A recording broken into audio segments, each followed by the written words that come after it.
జ్ఞానము ఇప్పుడు తెలియబడవలనని ఉద్దేశించి శోధింప శక్యము కాని క్రీస్తు ఐశ్వర్యమును అన్యజనులలో ప్రకటించుటకును సమస్తమును సృష్టించిన దేవుని యందు పూర్వకాలము నుండి మరుగై ఉన్న చాలుక ఆ మర్మము కూర్చున్నటువంటి ఏర్పాటు చాలు. ఆ మర్మము నీవు నేను తెలుసుకోవాలని ఈ ఐశ్వర్యము, ఈ యొక్క ఏమైశ్వర్యము, శోధింప శక్యము కానిటువంటి ఐశ్వర్యము, మంటి ఘటములో ఐశ్వర్యము దేవుడు ఎట్లా పోసినాడంటే శోధింప శక్యము కాని ఐశ్వర్యమును పోసినాడు. ఎందుకని పోసినాడు?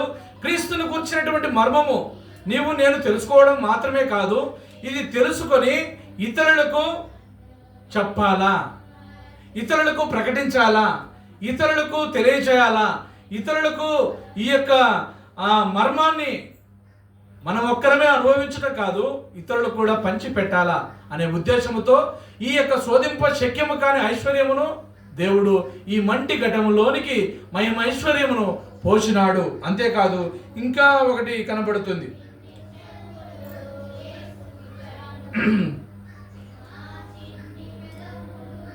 పోసినాడు.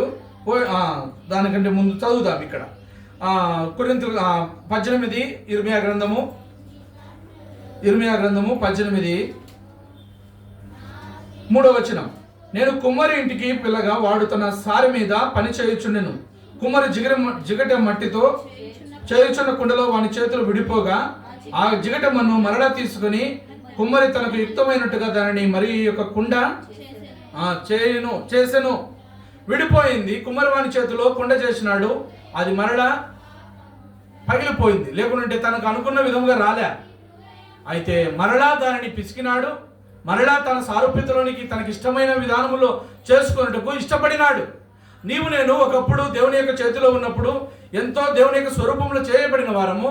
అయితే చేయబడిన తర్వాత దేవుని యొక్క ఆజ్ఞను అతిక్రమించిన కారణాన్ని బట్టి మరణం వచ్చిందని ఆరాధనలు వింటూ వచ్చినాం. అయితే తిరిగి సమకూర్చబడాలని, తిరిగి పోగు చేయబడాలని, తిరిగి దేవుని బిడ్డలుగా దేవుని యొక్క చిత్తములోనికి రావాలని మరలా నిన్ను నన్ను ఒక దేవునికి పనికి వచ్చే పాత్రగా, వినియోగపరిచే పాత్రగా చేయడానికే మరలా చేసిన కుండగా. అయితే చేసినప్పుడు ఇర్మియాకు ఒక మాట చెబుతున్నాడు. 7వ వచనం. దాని పెళ్ళగింతుననియు విరగొట్టుదుననియు నశింపజేయుదుననియు ఏదో ఒక జనమును గూర్చి దానిని గాని రాజ్యమును గూర్చి గాని నేను చెప్పి ఉండగా ఏ జనమును గురించి నేను చెప్పితునో ఆ జనము చెడుతనము చేయటం మానని ఎడల నేను వారికి చేయను ఉద్దేశించిన కీడును గూర్చి ఎంత చేసినా కూడా, ఎన్నిసార్లు ఈ కుండను తయారు చేసినా కూడా కుమ్మరివాడు ఈ యొక్క కుండలు ఇశ్రాయేలుకు సాదృశ్యం, అనగా నీ నాకు సాదృశ్యం.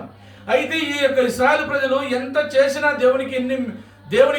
దేవుడు తన ప్రజలకు ఎంత మేలు చేసినా కూడా ఏమైపోతున్నారంటే విరిగిపోతున్నారు, లేకుంటే తప్పిపోతున్నారు, తొలగిపోతున్నారు, పడిపోతున్నారు, జారిపోతున్నారు. మాటికి కీర్తనల గ్రంథంలో 76 అనుకుంటా, కీర్తనలు 76 చూడండి, 78 కీర్తనలు 78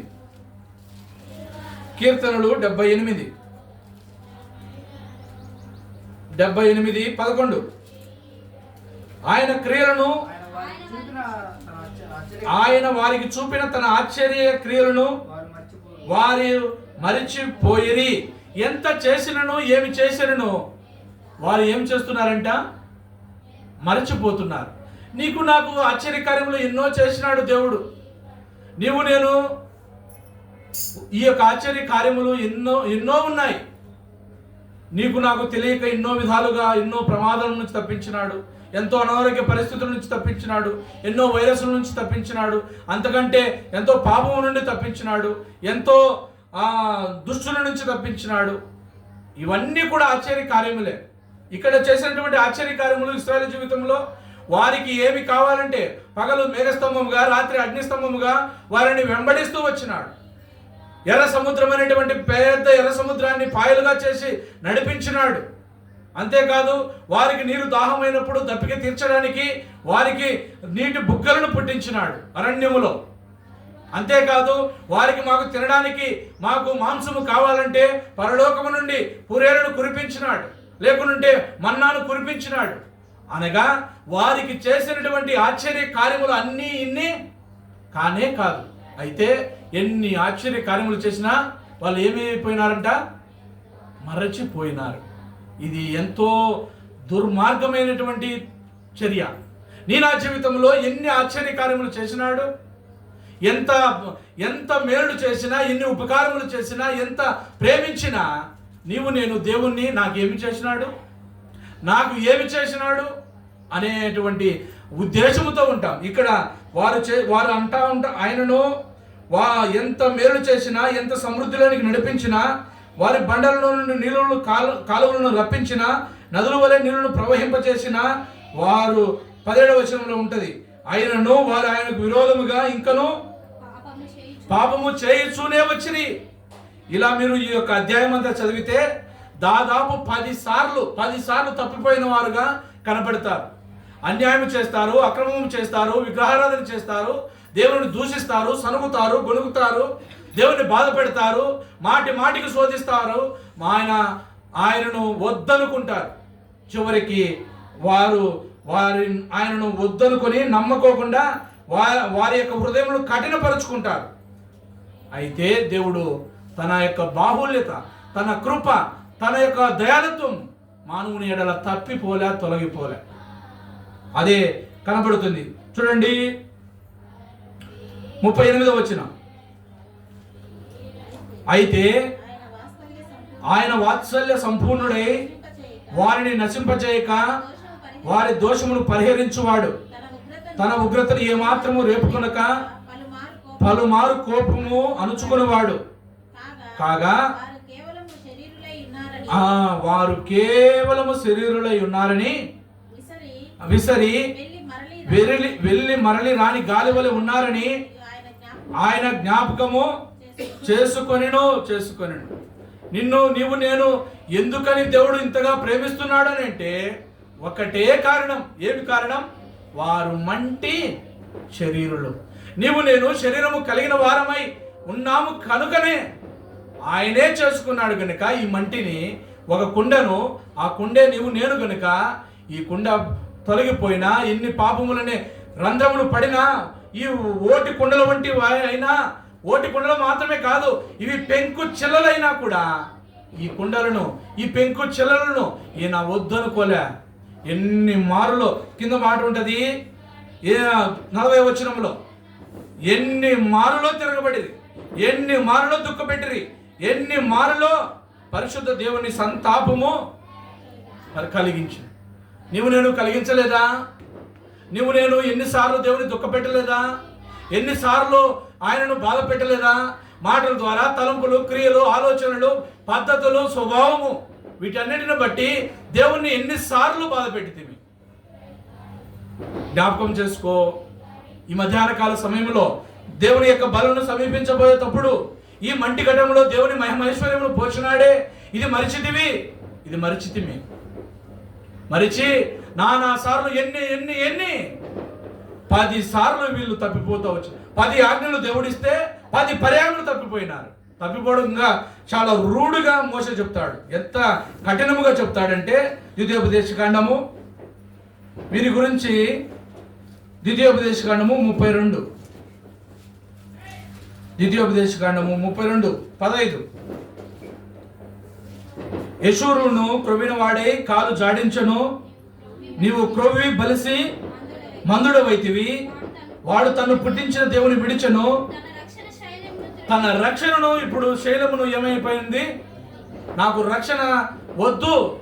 ఈనాడు కూడా భక్తులైనటువంటి, విశ్వాసులైనటువంటి వారు దేవుడు ఎంతో ప్రేమించి తన యొక్క ప్రాణమునే పణముగా పెట్టి నీ కొరకు నా కొరకు మోయరాని సిలువను మోసి, రక్తమును కార్చి మోయరానటువంటి సిలువను మోసి అడుగులో అడుగు వేసుకుంటూ సిలువ భారాన్ని ఆ యొక్క యెరూషలేము మొదలుకొని గొల్గొతా వరకు ఎంతో మిట్ట మధ్యాహ్నమును మోసుకుంటూ పోతే రక్తము కారిస్తే, చివరి రక్తం బొట్టు వరకు రక్తము నీరుగా మారినంత వరకు కారిస్తే, ఎందుకు? విమోచించడానికి, పరలోక రాజ్యానికి నీకు నిత్య స్వాస్థ్యముగా ఇవ్వడానికి ఇంత క్రయధనం చెల్లిస్తే ఇప్పుడు యెషూరును ఏమైనాడు? కొవ్వు పట్టి బలిసి మందుడై కాలు జాడించినాడు. నీవు నేను కూడా ఇటువంటి విధానంలో ఉన్నావేమో పరీక్షించుకుందా. యెషూరునగా కింద ఫుట్నోట్లో ఇశ్రాయేలు సంతానముగా ఉన్నటువంటి మనము ఇప్పుడు నీవు నేను కూడా అనేక పర్యాయాలు దేవుడు వద్దు, రక్షణ వద్దు, ఆయన యొక్క ప్రార్థన వద్దు, ఆరాధన వద్దు అని ఎన్నిసార్లు హృదయాన్ని కఠినపరుచుకుంటూ దేవునికి దుఃఖ పెట్టేవారముగా, మాటికి శోధించేవారముగా, సరుగుకునేవారముగా, అవిధేయత చూపిస్తూ కాలు జాడించ ఒకవేళ కాలు జాడించేది లోకములో పశువులు. ఎవరు జాడిస్తారు? కాళ్ళు. పశువులు, గాడిదలు, ఎద్దులు కాళ్ళు జాడిస్తాయి. కానీ మనుషులమైనటువంటి జ్ఞానము, వివేచన కలిగినటువంటి, రక్షణ పొందినటువంటి మనము అనేక పర్యాలు వాక్యం వెలుగులో పరీక్షించుకునక దేవుడు వద్దు, రక్షణ వద్దు, శైలము వద్దు, ఆయన నాకు కొండే వద్దు. ఇక్కడ కూడా వారు నా రక్షణను వారు తృణీకరించినారు. ఈనాడు విశ్వాసులు కూడా రక్షణలో నుండి సేవకులైన వారు, విశ్వాసులైన వారు, పెద్దలైన వారు రక్షణ వద్దు అని పాపము ఊబిలో చిక్కుకొని అల్లాడిపోతున్నారు. అయితే నువ్వు రక్షణ కోల్పోతే నీకు లోకములో నెమ్మది ఉండదు, లోకములో నీకు సంతోషము, సమాధానం ఉండదు. యెషూరును కూడా అలా అనుకున్నాడు. ఇశ్రాయేలు ప్రజలు కూడా అలా అనుకున్నారు. అలా అనుకుని ఇర్మియా గ్రంథంలో మనం చదువుకున్నటువంటి 18వ అధ్యాయంలో ఆ మాట కనబడుతుంది. ఏమని? ఇర్మియా గ్రంథము 18 మాకు వద్దు అని అంటారు. చూడండి 11వ వచనం. కాబట్టి నీవు వెళ్ళి యూదా వారితోనూ యెరూషలేము నివాసులతోనూ ఇట్లనము యెహోవా సెలవిచ్చిన మాట ఏదనగా, మీ మీదికి తెచ్చుటకు నేను కీడును కల్పించుచున్నాను, మీకు విరోధముగా ఒక యోచన చేస్తున్నాను. మీరందరూ మీ దుష్ట మార్గము విడిచి మీ మార్గములను, మీ క్రియలను చక్కపరుచుకుంటే సరి. మీరు పరుచుకుంటే సరి అని అంటే వీరు అంటున్నారు 12వ వచనములో. అందుకు వారు ఇప్పుడు ఏమంటున్నారు? నీ మాట మేము వినం, ఏం చేసుకుంటావో చేసుకో. న్యాయాధిపతుల గ్రంథం, న్యాయాధిపతులు 2వ అధ్యాయం. న్యాయాధిపతులు 2వ అధ్యాయం. న్యాయాధిపతులు 2వ అధ్యాయము 15వ వచనం. యెహోవా వారితో చెప్పినట్లు, యెహోవా వారితో ప్రమాణము చేయనట్లు, వారు పోయిన ప్రతి స్థలమున వారికి బాధ కలుగ చేయుటకు యెహోవా వారికి శత్రువు ఆయన కనుక వారికి మిక్కిలి ఇబ్బంది కలిగెను. దేవుడు నీకు శత్రువు అయితే నిన్ను విడిపించుటకు, నిన్ను కాపాడుటకు, నిన్ను రక్షించుటకు మరి యొక్క దారి, మరి యొక్క మార్గము, మరి యొక్క లేనే లేదు. ఇశ్రాయేలు ప్రజలు కూడా ఇటువంటి నీ మాట మాకు నిష్ప్రయోజనం, మేము వినం, మా దుష్క్రియలు మానం అని అంటా ఉన్నప్పుడు ఇప్పుడు యెహోవా వారికి దేవుడే నీ శత్రువు అయితే ఎబ్రీ రాసిన పత్రికలో కనబడుతుంది. జీవము గల దేవుని చేతిలో పడుట అతి భయంకరం.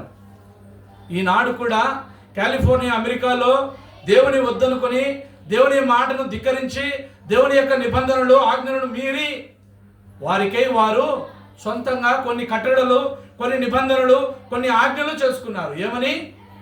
దేవుడు లేడు, సృష్టికర్త లేడు, పెళ్ళి కంటే ముందు పాపము చేయవచ్చు, సేమ్ స్త్రీని వివాహము చేసుకోవచ్చు, పురుషుడు పురుషుడిని వివాహము చేసుకోవచ్చు, అన్య విగ్రహాలకు మొక్కవచ్చు, విగ్రహార్పితమైనది తినవచ్చు. ఇలా 10 ఆజ్ఞలు మరిచి 10 కట్టడలు, నిబంధనలు వారు చేసుకున్నారు. తత్ఫలితము కాలిఫోర్నియా ఖాళీ బూడిద మిగిలింది. దేవుని జీవం గల చేతిలో పడుట అతి భయంకరమని ఇప్పుడు తెలుసుకున్నారు. నీకు నాకు ఈ భయంకరమైనటువంటి బూడిద దిబ్బగా నీ నా బ్రతుకు మారక మునిపే, నీ నా కుటుంబం మారక మునిపే వాక్యం వెలుగులోనికి వచ్చి దేవునికి శత్రువుగా మారక మునిపే దేవుడు నీకు నాకు ఆయన స్నేహితుడుగా, ఆయన తండ్రిగా, ఆయన సృష్టికర్తగా, ఆయన భర్తగా, ఆయన నీ నా న్యాయకర్తగా, న్యాయాధిపతిగా నీవు నా కుటుంబంలో ఉంచుకుంటే ఆయన నీకు నాకు ఏమీ హాని చేయడు. ఇర్మియా గ్రంథంలో కూడా ఇంకొక మాట కనబడుతుంది.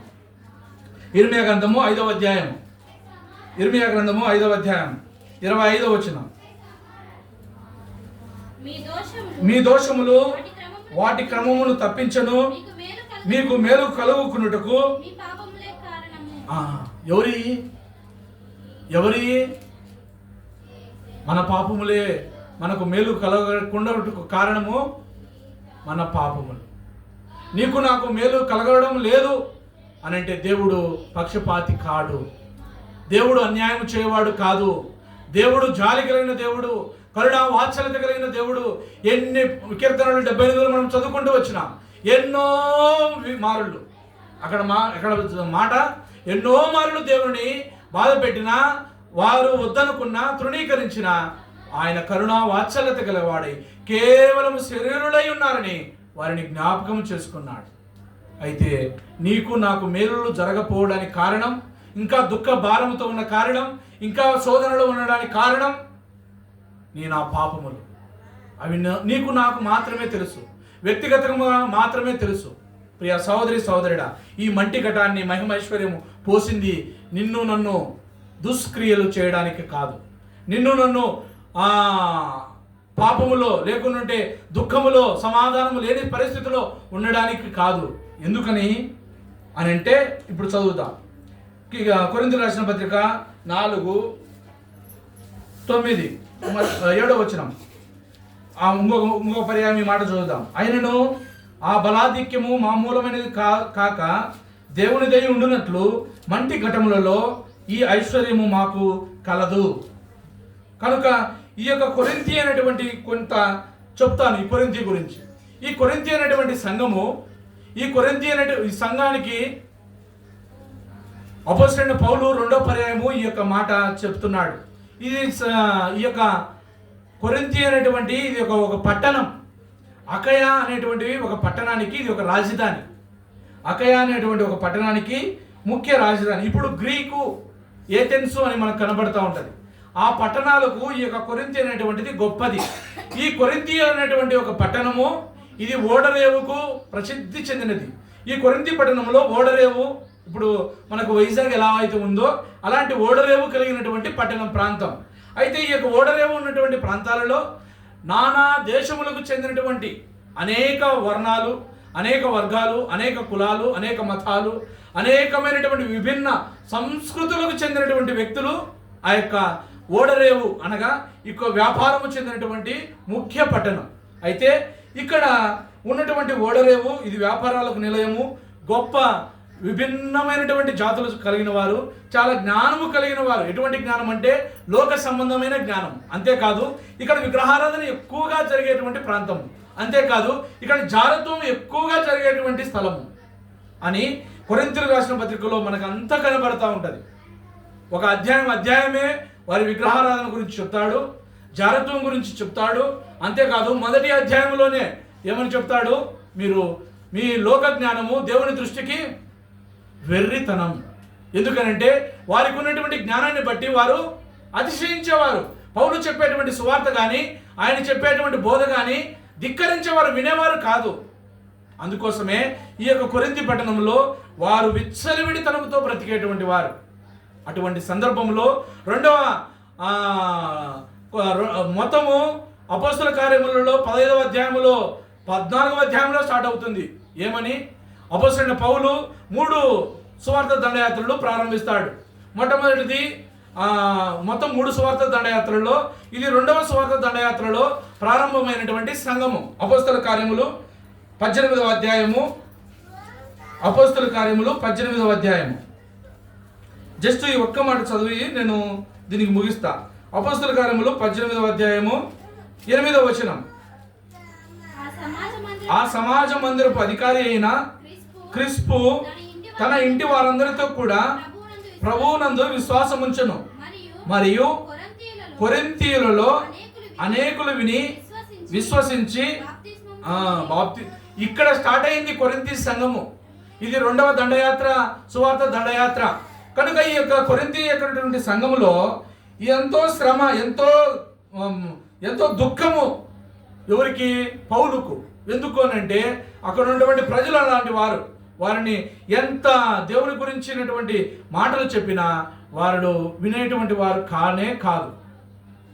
ఎంతో బాధ పెట్టినారు, దుఃఖ పెట్టినారు.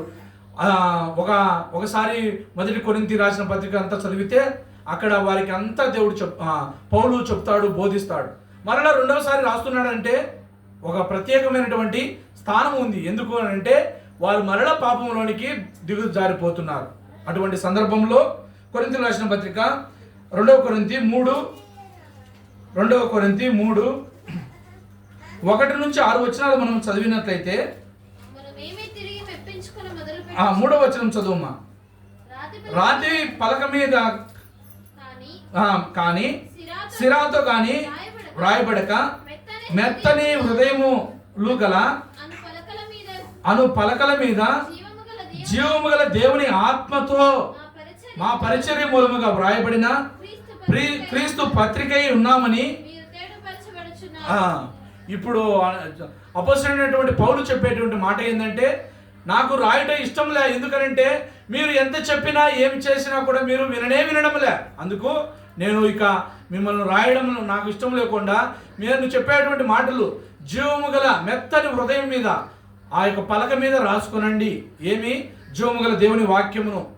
కనుక ఈ యొక్క మహిమ గల జీవము గల దేవుని యొక్క మాటలు వినుతున్నటువంటి నీవు నేను కూడా మంటి ఘటంలో క్రీస్తు యొక్క ఐశ్వర్యము పోయడానికి గల కారణం ఏంటంటే 7 విషయాలు ఇక్కడ కనబడతాయి. మొట్టమొదటిది 2వ కొరింథీ 4వ అధ్యాయము 5వ వచనం. చాలుమ్మా. మొట్టమొదటిది మంటి ఘటములో ఎందుకని క్రీస్తు యొక్క ఐశ్వర్యమును పోసినాడంటే నీవు నేను అంధకారములో నుండి వెలుగుగా ఉండాలని. మొట్టమొదటిది ఆధిక్యత. నీవు నేను ఇప్పుడు అంధకారము లేదు, ఇప్పుడు వెలుగులోనికి ఉన్నాము. కనుక నీవు మరలా అంధకారంలోనికి పోతే నీకు విడిపించడానికి తప్పించడానికి ఎవరు నిన్ను మార్గము చూపలేరు అని కొరింథీయులకు చెబుతున్నటువంటి మాట. 2వది 4వ అధ్యాయము 6వ వచనం.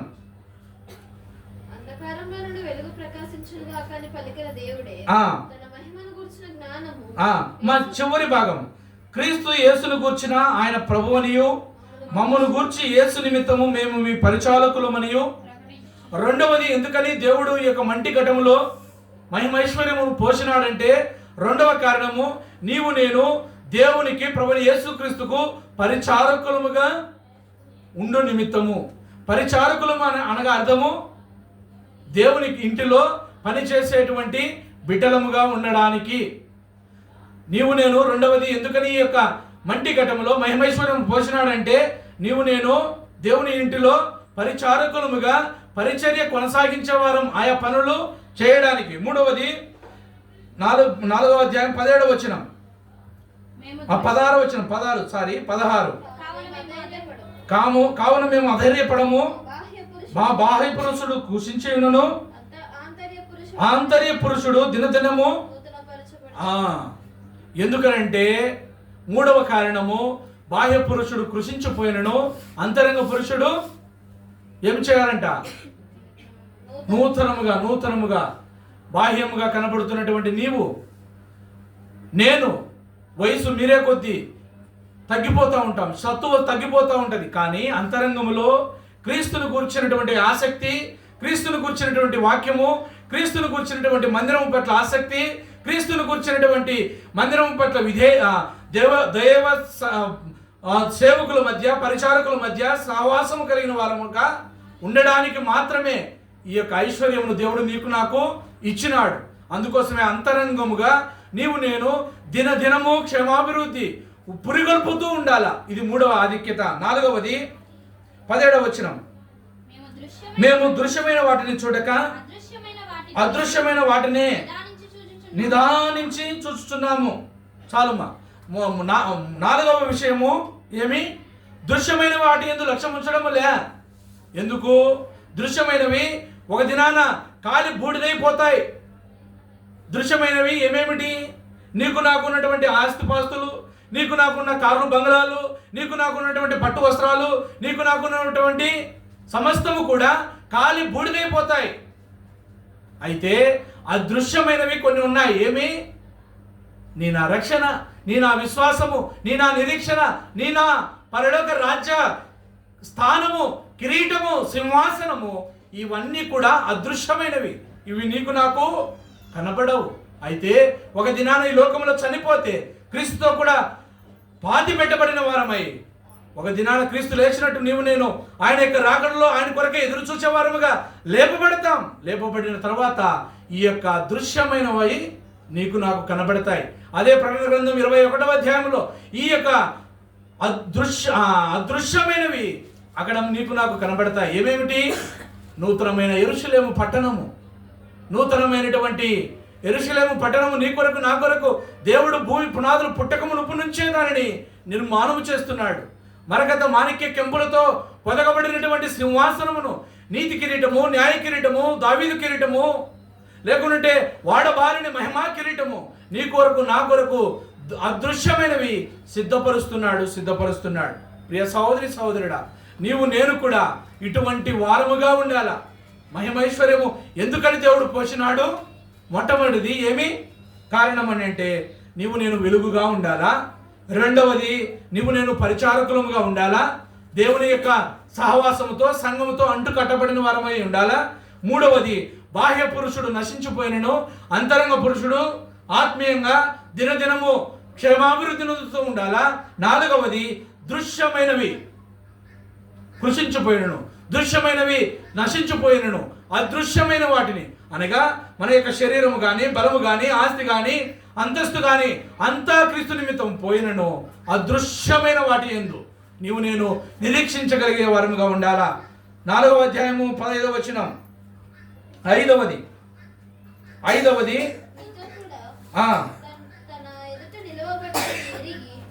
4వ అధ్యాయము 2వ కొరింథీ 15 మధ్య భాగం.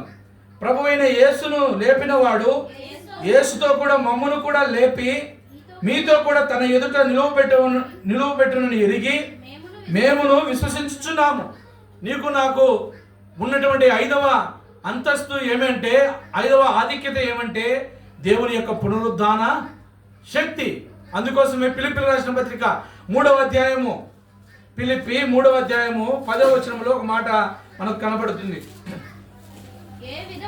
ఏ విధము చేతనైనను మృతులలో నుండి నాకు పునరుద్ధానము కలగవలెనని ఆయన మరణ విషయములలో సహా అనుభవం గలవాడనై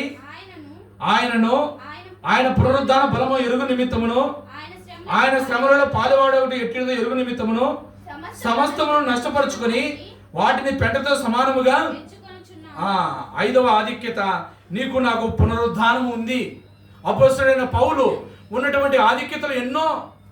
ఎబ్రీయులలో ప్రధానుడు, మోషే ధర్మశాస్త్రమునందు అనింద్యుడు, గమనీయులు పాదముల యొక్క ధర్మశాస్త్రం నేర్చుకున్నవాడు, బెన్యామీను గోత్రీయుడు, ఎంతో గొప్ప రోమీయుడు, ఇటువంటి ఎన్నో ఆధిక్యతలు ఉన్నాయి. ఈ ఆధిక్యతలన్నీ కూడా ఏమి చేసుకున్నాడు? క్రీస్తు నిమిత్తము పెంటతో సమానముగా, అనగా లోకములో ఉన్న వాటన్నిటినీ వద్దనుకున్నాడు.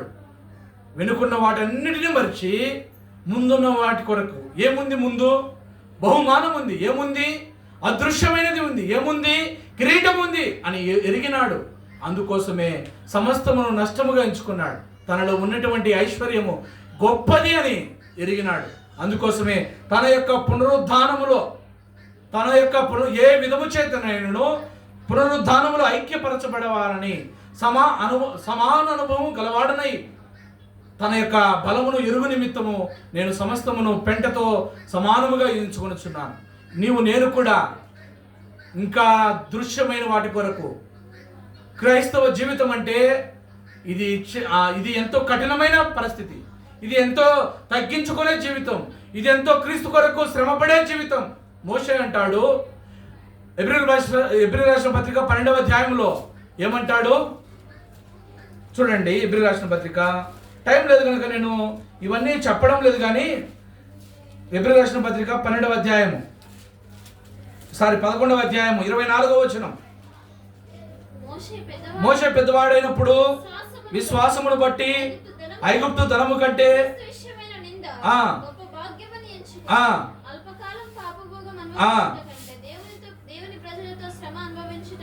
మేలని యోచించి ఫరో కుమార్తె యొక్క కుమారుని అనిపించుకున్నట్టుకు ఒప్పుకొనలేదు. ఏలైనగా అతడు ప్రతిఫలముగా కలగబోగు బహుమానము కొరకు నిందను అవమానమును ఈయన ఏమి చేసినాడు? క్రీస్తు ప్రజలతో నాకు వారితోనే సహవాసం ఉండాలా. శ్రమ వస్తే మందిరానికి రాము, శోధన వస్తే మందిరానికి రాము, వ్యాధి వస్తే మందిరానికి రాము, లేకుంటే బాధ కలిగితే మందిరానికి రాము, పిల్లలకు జ్వరం వస్తే మందిరానికి రాము. అయితే ఇక్కడ చెప్పేటువంటి మాట, మోషే చెప్పేటువంటి మాట ఏంటి? నాకు నీ యొక్క ధనము వద్దు, నీ యొక్క అధికారము వద్దు, నీ యొక్క పేరు వద్దు, నువ్వు నాకు ఇచ్చే భోగము ఏమి వద్దు. నాకు కావాల్సింది క్రీస్తు ప్రజలతో శ్రమ. నాకు కావాల్సింది క్రీస్తు ప్రజలతో, దేవుని ప్రజలతో శ్రమ, క్రీస్తు విషయమై నింద. నాకు కావలసింది బహుమానము. ఆ బహుమానమే అదృశ్యమైనటువంటి బహుమానం. నీకు నాకు కూడా ఈ బహుమానము కొరకే ఎదురు చూడాల. 5వది ఆయన యొక్క పునరుద్ధాన శక్తి. భక్ష్యంకులు ఒక మాట అంటాడు ఒక పుస్తకములో, నీకు నాకు ఏమైనా శ్రమ వచ్చినప్పుడు, నింద వచ్చినప్పుడు, అవమానం వచ్చినప్పుడు, అక్కర ఉన్నప్పుడు, వ్యాధి వచ్చినప్పుడు, రోగం వచ్చినప్పుడు, కృంగిపోయినప్పుడు, ప్రతి పరిస్థితిలో కూడా ఆయన యొక్క పునరుద్ధాన యొక్క శక్తి కొరకు నేను ప్రార్థించేవారముగా ఉండాల. ప్రతి ప్రార్థనలో ఆయన యొక్క పునరుద్ధాన శక్తి అంత గొప్పది. నేను కూడా ఈ పునరుద్ధాన శక్తిని ప్రతిరోజు ప్రతి అవసరతలో కోరుకోవాలా, ప్రార్థించాలా. ప్రభువా, నాకు ఈ బాధ ఉంది, నాకు ఈ పునరుద్ధాన శక్తి ఇవ్వు, నాకు అనుగ్రహించు. ఈ కష్టం వచ్చింది, నేను భరించలేను, నాకు నీ పునరుద్ధాన శక్తి ఇవ్వు అనగా సమస్త వాటిపైన ఆయనకు అధికారము. దేని ద్వారా? పునరుద్ధాన శక్తి ద్వారా. లోకంలో ఉన్నటువంటి సమాధులు అన్నీ కూడా మూతవేయబడినాయి. వారు ఎవరైనా కావచ్చు కాక, కానీ క్రీస్తు యొక్క సమాధి నేటికి తెరవబడింది. కారణం పునరుద్ధాన శక్తి. కనుక 5వది, నీకు నాకు ఈ యొక్క మంటి ఘటంలో ఐశ్వర్యం పోయడానికి కారణం ఏంటంటే ఆయన యొక్క పునరుద్ధాన శక్తి. 6వది 5వ అధ్యాయము 1వ వచనం. 5వ అధ్యాయం 1వ వచనం. భూమి మీద మన గుడారమైన ఈ నివాసము శిథిలమైపోయినను చేతి పనిగాక దేవుని చేత కట్టబడినైనా నిత్యమైనదినైనా నివాసము పరలోకమందు మన కొరకు ఉన్నదని. ఈ యొక్క గుడారం శిథిలమైపోతుంది ఒకనాడు. నేను ఎంతో వైభవంగా, ఎంతో మార్బుల్స్తో, ఎంతో వ్యయ ప్రయాసలు ఓర్చి కట్టుకుంటాం గుడారం. ఏ గుడారం? నేను ఉండే నివాసం. కానీ ఈ యొక్క శ్వాస లేకుంటే ఈ జీవము పోయిన తర్వాత, ఈ ఊపిరి పోయిన తర్వాత ఆ గుడారంలో లేకుంటే ఆ వైభవం గల నీ ఇంటిలో నీ శరీరాన్ని పెట్టలే. అప్పటి వరకు ఉన్నటువంటి శరీరము, అప్పటి వరకు ఉన్నటువంటి నీ యొక్క స్వరూపములో ఉన్నటువంటి మానవుని ఎప్పుడైతే ఈ శ్వాస పోతుందో ఇంటిలో నుండి ఎప్పుడెప్పుడు బాడీని బయటికి పెట్టాలా అని తలుస్తారే బంధువులు, నీ కట్టుకున్న రక్త సంబంధికులు, నీ భార్య బిడ్డలు. అంటే అర్థము, ఈ శ్వాస దేవుడు తీసుకున్న తర్వాత నీకు నాకు ఈ యొక్క మంటి శరీరానికి ఐశ్వర్యం లేదు. ఇంకా దీనికి ఐశ్వర్యము లేదు. బయట ఈడ్చి పారవేస్తారు. అది వాన వచ్చినా, వంగడి వచ్చినా, లేకుంటే ఎండ కాసినా ఎండలోనే పెడతారు. ఇక్కడ చెప్పేటువంటి మాట ఏంటంటే, ఈ గుడారము శిథిలమైపోయినను నా కొరకు నిత్య మహిమ కొరకై ఈ దేవుడు చేత కట్టబడుతున్నటువంటి ఆ నివాస స్థలము కొరకై నేను సిద్ధపడుచున్నాను. నేను కూడా ఈ యొక్క ఐశ్వర్యం ఎందుకని పోసినాడంటే, ఈ యొక్క లోకంలో ఏదో సంపాదించుకోవాలా, ఏదో ఐశ్వర్యంగా బతకాలా, భోగములు అనుభవించాలా, లేకుంటే శరీరాన్ని సుఖపెట్టుకోవాలా అని కాదు. ఈ గుడారము శిథిలమైపోయినా నా కొరకు, నీ కొరకు పరలోకములో దేవుడు పరలోకాన్ని దేవుని చేతులతో చేస్తున్నాడు. ఆ పరలోకములో నేను ఉండాలా. చిట్ట చివరిది 5వ అధ్యాయము 6 చిట్ట చివరిది 9వ వచనం. చదవండి మా. దేహమందు ఉన్నను దేహము విడిచినను ఆయనకిష్టమై ఉండవలనని మిగులు ఆపేక్షించుచున్నాము. ఎందుకనగా తాను జరిగించిన క్రియల చొప్పున అవి మంచివైనను సరే చెడ్డవైనను సరే దేహముతో జరిగించిన వాటి ఫలమును ప్రతివాడును పొందినట్లు మనమందరము క్రీస్తు న్యాయపీఠం ఎదుట ప్రత్యక్షము కావలసిన వారమై ఉన్నాము. నీవు నేను బ్రతుకుట ఒకటే కారణం. ఏమనంటే ఈ దేహం ఉన్నా దేహం లేకపోయినా, ఈ యొక్క జీవితం ఉన్నా లేకపోయినా, ఈ లోకములో నీవు నేను ఉన్నా లేకపోయినా దేవునికి ఇష్టముగా బ్రతికితే చాలు. నీ భార్యకు కొంత నీ వయసు ఉన్నప్పుడు, లేకుంటే డబ్బు సంపాదించేటప్పుడు, లేకుంటే నీకు అన్నీ బాగా చూసుకున్నప్పుడు భర్తను భార్య ప్రేమిస్తుంది, భార్యను భర్త ప్రేమిస్తాడు. లేకుంటే పిల్లలు తల్లిదండ్రులు ప్రేమిస్తారు, తల్లిదండ్రులు పిల్లలను ప్రేమిస్తారు. కానీ ఏదో ఒక చిన్న లోపం వస్తే, ఏదో ఒక చిన్న బాధ వస్తే ఏమనుకుంటారు? నాకు ఈ భర్త వద్దు, ఈ భార్య వద్దు, నాకు ఈ పిల్లలు వద్దు, ఈ యొక్క కుటుంబ సంసారమే వద్దు అనుకుంటా. కానీ దేవుడు చెప్పేటువంటి మాట ఏంటంటే, మత్తయి సువార్తలో ఒక మాట ఉంది, నన్ను వెంబడించువాడు నా సిలువను ఎత్తుకొని తను తాను ఉపేక్షించుకొని నన్ను తన సిలువను ఎత్తుకొని మోయవలెను. నీవు నేను దేవుని వెంబడించాలంటే ఒక కారణం ఉంది, దానికి ఒక క్రియ ఉంది. ఏమి క్రియ? సిలువను ఎత్తుకొని మోయాలి. సిలువ అంటే శ్రమ, సిలువ అంటే శోధన, సిలువ అంటే బాధ, సిలువ అంటే కన్నీరు. నీ భార్య నీకు కన్నీరుగా ఉండవచ్చు, నీ భర్తే నీకు శ్రమగా ఉండవచ్చు, నీ పిల్లలే నీకు శ్రమగా ఆటంకంగా ఉండవచ్చు, నీ ఉద్యోగమే, నీ కుటుంబమే నీకు బాధగా ఉండవచ్చు. కానీ క్రీస్తును వెంబడించేటప్పుడు యేసుక్రీస్తు వారు ఎంత శ్రమ అనుభవించినాడు.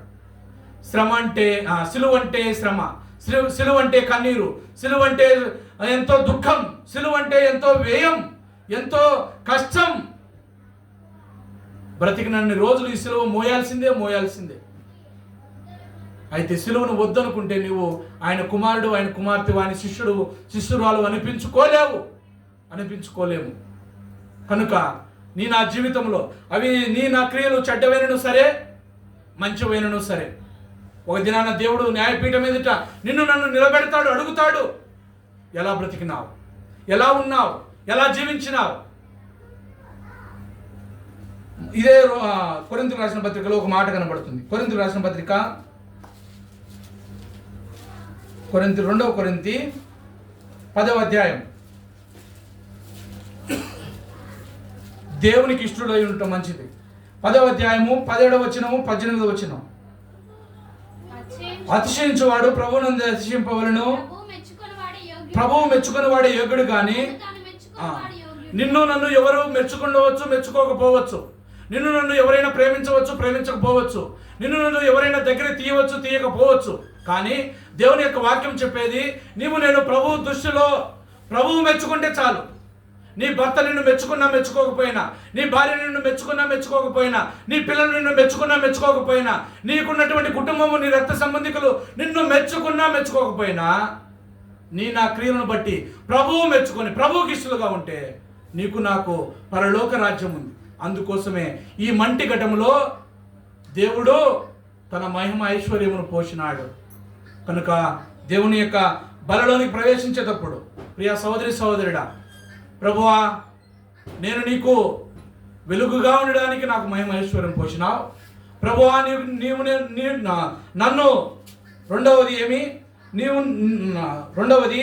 నీవు నన్ను పరిచారకుడుగా ఉండడానికి ఈ మహిమైశ్వర్యమును పోచినావు. 3వది, నా యొక్క బాహ్య పురుషుడు నశించిపోయినా, అనగా నేను కనబడుతున్నటువంటిది ఈ యొక్క శరీరము, యవన కాలంలో ఉన్నటువంటి శరీరము, ఆరోగ్యము, వయసు మీరే కొద్దీ తగ్గుతా వస్తుంది. అయితే ఈ శరీరము చీకిపోయినా, ఈ శరీరము నశించిపోతా ఉన్నా, నా అంతరంగంలో ఉన్నటువంటి పురుషుడు, అనగా అంతరంగంలో ఉన్నటువంటి క్రీస్తు దినదినము ఆత్మయందరి వర్ధిల్లుచున్న ప్రకారము అన్ని విషయములలో నేను వర్ధిల్లాలా. అంతరంగ పురుషుడు దినదినము నానాటికి క్షమాభివృద్ధి నొందుతూ ఉండాలా. ఇది మూడవది. నాలుగవది, దృశ్యమైన వాటివి ఎందు లక్ష్యముంచక అదృశ్యమైన వాటి ఎందు లక్ష్యముంచాల. ఐదవది, పునరుద్ధానము కొరకు. ఈ దినమున నీవు నేను చనిపోతే, పాతి పెట్టబడితే, క్రీస్తు ఒక దినాన వచ్చినప్పుడు నీవు నేను మహిమగల దేహము కలిగిన వారమై క్రీస్తుని ఎదుర్కొనే వారముగా ఉండాలా. దీని కొరకు, పునరుద్ధాన బలం కొరకు నీవు నేను అన్ని విషయాలలో ఆయనపైన ఆధారపడాలి. ఆరవది, ఈ యొక్క గుడారము, నీవు నేను ఉన్నటువంటి కనబడేటువంటి ఈ యొక్క గుడారము, ఈ ఇల్లు, ఈ వాకిలి, ఈ యొక్క కుటుంబ బాంధవ్యములు అన్నీ కూడా నశించిపోయినా నశించపోవచ్చు, కానీ దేవుని యొక్క గుడారం, దేవుని చేత కట్టబడుతున్నటువంటి ఆ యొక్క నివాస స్థలం, పరలోక రాజ్యం నీ కొరకు నా కొరకు ఉన్నదని ఈ శుభప్రదమైన నిరీక్షణతో ఈ ఉండాలా. ఐదవది, చివరిది, ఏడవది, ప్రభువునొద్ద నీకు నాకు ఒక నివాస స్థలము ఉంది. నీ నా క్రియలు చెడ్డవైనను మంచివైనను దేవునికి ఇష్టముగా ఉంటే సరి. దేవునికి ఇష్టముగా ఉంటే సరి. మనుషులకు సంతోషపెట్టే విధము ఉండవచ్చు, ఉండకపోవచ్చు, కానీ దేవుని దృష్టిలో మనము యోగ్యులముగా ఉంటే చాలు. ఇది దేవుని యొక్క మంటి ఘటములో దేవుని యొక్క ఐశ్వర్యానికి కావలసినటువంటి ఆధిక్యత. కనుక ఈ యొక్క ఆధిక్యతలు నువ్వు కలిగి ఉన్నావా లేదా? ఇంకా లోక సంబంధమైన వాటి ఎందుకు దృష్టించున్నావా? అదృశ్యమైన వాటి కొరకు కాకుండా దృశ్యమైన వాటి కొరకే ప్రాకులాడుతున్నావా? లేకుంటే ఈ గుడారమే, లేకుంటే నేను ఉన్నటువంటి నా ఇల్లు, నా సరిహద్దులు, నాకున్నటువంటి ఆస్తిపాస్తులు, నాకున్న ఉద్యోగంతో నేను సంతృప్తి నొందుతున్నాను అనేటువంటి విధానంలో ఉంటే వేస్ట్, వ్యర్థం. ప్రసంగి అంటాడు, సూర్యుని కింద భూమి మీద జరుగుతున్నటువంటి ప్రతిదీ కూడా వ్యర్థం. ప్రియ సోదరి సోదరుడా, ఇంత గొప్ప జ్ఞాని చెప్పినటువంటి మాట, సమస్తం వ్యర్థం, అల్పమైనది, స్వల్పమైనది, ఈ ఊపిరిపోతే నిన్ను నన్ను ఇంట్లో పెట్టరు. నువ్వెంతైనా ఉద్యోగస్తుడు అయినా, నీకెంత ఆస్తిపాస్తులు ఉన్నా, నీకెంత అందచందాలు ఉన్నా నిన్ను ఇంట్లో ఉంచరు. కనుక ఈ లోకము చెప్పేది ఏమంటే, సాతానుని యొక్క బోధ ఏమంటే, నువ్వు లోకాన్ని ప్రేమించు, శరీరాన్ని ప్రేమించు, డంబాన్ని కలిగి ఉండు, నీవు సుఖంగా బ్రతుకు, భోగములు అనుభవించు అని సాతాను చెప్తే, దేవుడు అంటాడు అవన్నీ వద్దు. మోషే అన్నట్లు, నాకు అవన్నీ నీ యొక్క భోగములు వద్దు, నీ సంపద వద్దు, నీ పేరు వద్దు, నాకు నింద కావాలా, నాకు అవమానం కావాలా, నాకు సంఘమే కావాలా, సహవాసమే కావాలా, నాకు బహుమానం ఉంది. ఏం బహుమానం? అదృశ్యమైన బహుమానం. కనుక దీని కొరకై నీవు నేను కలిగిన వారమై ఉండాలని ప్రభు పేరిట మీకు మనవి చేస్తుంటున్నా.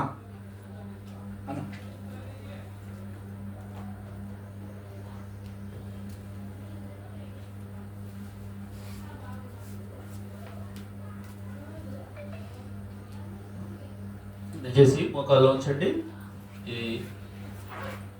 మౌనంగా మనం పరీక్షించుకొని ప్రశస్తమైన పరిశుద్ధమైనటువంటి ప్రభు శరీరానికి రక్తానికి సాదృశ్యమైనటువంటి రొట్టె ద్రాక్ష రసములు అనగా బలలో పాల్గొనేటువంటి సమయం కనుక ఇటువంటి చూడొద్దండి. కళ్ళు మూసుకొని మన యొక్క జీవితమును, సాక్ష్యమును, అనుదినము ఎలాగా మనము దేవునితో సంబంధం కలిగి ఉన్నామో వాటిని పరీక్షించుకొని ఎక్కడైతే పడిపోయినామో, ఎక్కడైతే దూరమైనామో గమనించుకున్నటువంటి వారమై బలలో పాల్గొందాలి. ఆరాధన వర్తమానం నుండి కూడా ప్రభు మనకు జ్ఞాపకం చేసేటువంటి విషయం ఏంటంటే, మనము మట్టి పాత్రలము, మనలో ఆయన ఆత్మను ఇచ్చినాడు. ఈ యొక్క మట్టి పాత్ర అయినటువంటి నా శరీరంలో, నా యొక్క జీవితంలో, సాక్ష్యంలో ఎక్కడ చీలగలు వచ్చినాయో, ఎక్కడ ఎడబాటు వచ్చిందో, ఎక్కడ పగిలిపోయి ఉన్నాము, ఎక్కడ దూరమైన గమనించుకొని బలలో పాల్గొందుటకు మనము పరీక్షించుకొని బలలో పాల్గొందుటకు ప్రభు సహాయం చేయగలరు.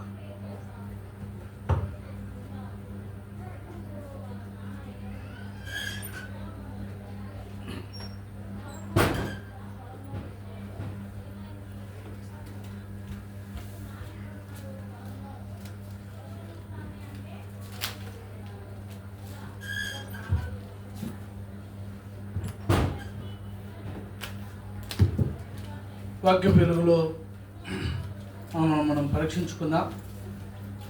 ఇది ఒకరినొకరు పరీక్షించుకునేది కాదు, వ్యక్తిగతముగా పరీక్షించుకునేటువంటి సమయం. వాక్యము, దేవుడైనటువంటి వాక్యం నాతో మాట్లాడుతూ వచ్చినాడు. ఇది వ్యక్తిగతంగా పరీక్షించుకునే సమయం గనుక దేవుడు నీతో ఏ విషయంలో మాట్లాడుతూ వచ్చినాడు, నువ్వు దేవునికి ఏ విధానంలో దేవునికి అయిష్టులుగా బ్రతుకుతూ వచ్చినావో అది నీకు మాత్రమే తెలుసు, మరెవ్వరికి తెలియదు. కనుక ఈ వాక్య వెలుగులో పరీక్షించుకుందాం, జ్ఞాపకం చేసుకుందాం. వాక్యం మంటి ఘటంలో మహిమైశ్వర్యం పోసిన దేవా, నువ్వు నన్ను జ్ఞాపకం చేసుకును. పలానా విషయంలో నేను వెలుగుగా ఉండకుండా ఉంటిని, నేను దృశ్యమైన వాటినే చూస్తా వచ్చి తిని, నేను పరిచారకులుగా దేవుని ఇంటిలో ఉండకుండా వచ్చి తిని, నేను నీవు కోరుకున్న విధముగా నీకు ఇష్టముగా ఉండకుండా వచ్చి తిని, నేను పరలోక అంతరంగ పురుషుని యందు దినదినము క్షేమము పొందలేకుండా బాహ్య పురుషుని ఎందే నేను సుఖపడుతా వచ్చి తిని అని నేను ఈ యొక్క 7 అంతల విషయములలో ఎక్కడైతే తప్పిపోతా వచ్చినామో దేవుని ఎదుట ఒప్పుకుందాం, వాటిని విడిచిపెడదాం, దేవుని కనికరాన్ని పొందుకుందాం. ప్రేమ నమ్మకము గల తండ్రి, కృపా కనికరము గల దేవా, నీ పాదములకు వందనములు, స్తోత్రములు, కృతజ్ఞతలు చెల్లిస్తుంటున్నాం. మధ్యాహ్న కాల సమయంలో మాతో మాట్లాడుతూ వచ్చిన లేఖనాలను బట్టి స్తోత్రములు. క్రీస్తు యొక్క శరీరమునకు గుర్తుగా నా కొరకు మా కొరకు నీవు చేసినటువంటి ఆ యొక్క క్రయధనము ఎంతో గొప్పది.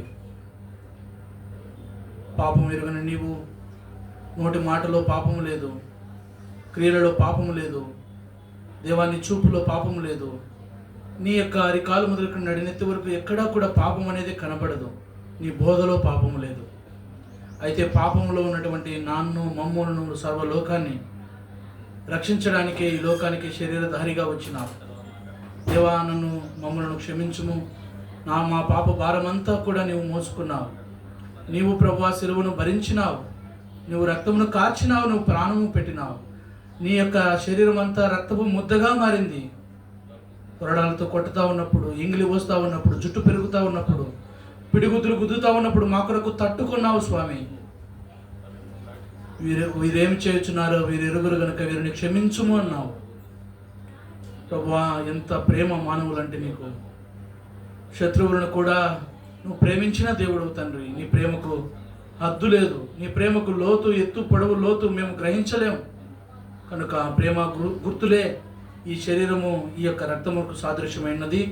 దీనిలో పాలు పంపులు పొందుటకు మాకు సహాయం చేయవలసిందిగా వేడుకొనుచున్నాం తండ్రి. ఈ యొక్క శరీరము రక్తమును నీ యొక్క క్రీస్తు యొక్క శరీరముగాను ప్రభుని యేసుక్రీస్తు రక్తముగాను మార్చినందులకై వందనములు చెల్లిస్తుంటున్నాం.